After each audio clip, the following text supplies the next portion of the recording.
निशा कारबार को नहीं अमेरिकार बड़ एक्शन। अमेरिका राष्ट्रपति डोनाल्ड ट्रंप निशा कारबारींकर नेले जीवन। मझी समुद्र रे बोमा पकाई उड़ाई देले जहाज। लगातार भावे निशा कारबारी को टार्गेट करुछि अमेरिका। गत सेप्टेम्बर रु आरंभ होइतिबा ऑपरेशन यूएस समुद्र रे निशा कारबारी को निपात करि चलिछि। मंगलबार ड्रग्स नहीं आसुथिबा एक जहाज उपरे एयर स्ट्राइक करी ध्वंस कर देछि यूएस सेना।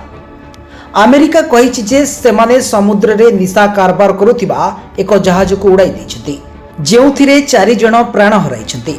तेबे भेनेजुएला को सबुआडू घेरिबा पई ट्रंप घोषणा करिबा परे एही खबर सामना को आसिछि। कारण समुद्र रे कोनोसी तैल टैंकर को भेनेजुएला रो प्रवेश कराई देउनी यूएस सेना, जहां उभय देशर संपर्क को आहुरी खराब करि दैछि।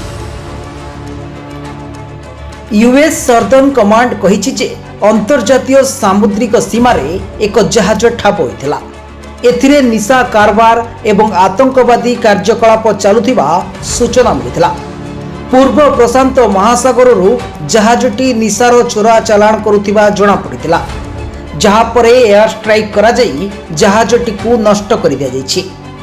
सूचना जोग्य गत 3 मास हेला निशा विरोधी लड़ाई रे अमेरिका बाजी मारि दैछि। समुद्र रे प्राय 20टी एयर स्ट्राइक करिछि यूएसए, जेउथिरे 90 रु अधिक जण प्राण हराइछन्ति। प्राण हराइतिबा व्यक्ति माने निशा कारबार रे शामिल बोली यूएस कहछि। गत सप्ताह रे यूएस नौसेना भेनेजुएलार एक तेल टैंकर को सीज करिथिला। एहाकू भेनेजुएला चोरारे क्रय करिथिबा राष्ट्रपति डोनाल्ड ट्रंप अभियोग करिथिले। Bureau report, news alert 24x7।